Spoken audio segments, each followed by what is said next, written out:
wabarakatuh. Sampaikan kami saya memperingati sejarah demokrasi liberal. Pelaksanaan pemerintahan pada masa demokrasi liberal Indonesia berlangsung pada tahun 1950 hingga 1959. Setelah kembali menjadi negara kesatuan, keadaan politik Indonesia mengalami sistem demokrasi liberal dengan pemerintahan parlementer.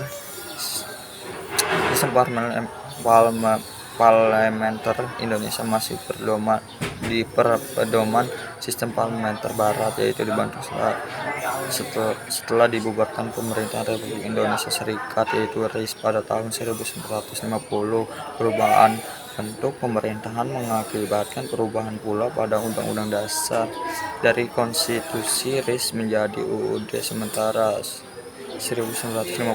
Nama lain demokrasi liberal adalah demokrasi parlementer, dinamakan parlementer karena pada masa para kabinet memiliki tanggung jawab pada peran penting sebagai parlementer DPR yang di pemerintahan. Dalam sistem demokrasi liberal, pemerintahan dipimpin oleh Perdana Menteri dan Presiden hanya sebagai kepala negara.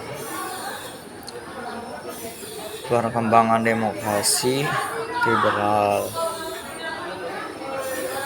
Demokrasi liberal sangat mengedepankan kebebasan. Ciri khas kekuasaan demokrasi ini adalah pemerintahnya dibatasi oleh konstitusi, artinya kekuasaan pemerintahan tersebut, sehingga pemerintah tidak berkenanan untuk bertindak sewenang-wenangnya terhadap rakyatnya.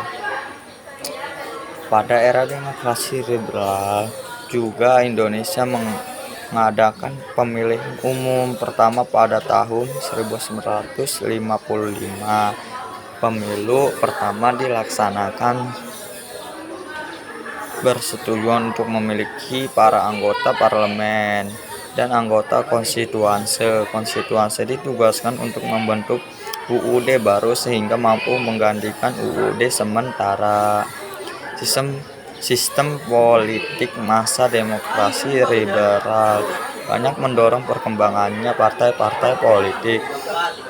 Karena demokrasi liberal menganut sistem multipartai, keberadaan partai-partai politik pada pemerintahan Indonesia sedang menduduki masa panas-panasnya partai besar pada masa demokrasi liberal, antara lain Partai Nasional Indonesia, yaitu PNI, Nahdlatul Ulama, NU, Masyumi, dan Partai Komunis Indonesia PKI. Pada masa itu telah terjadi pergantian kabinet di mana partai-partai tersebut terkuat yang mengambil alih kekuasaan. Partai terkuat dalam parlemen saat itu adalah PNI dan Masyumi.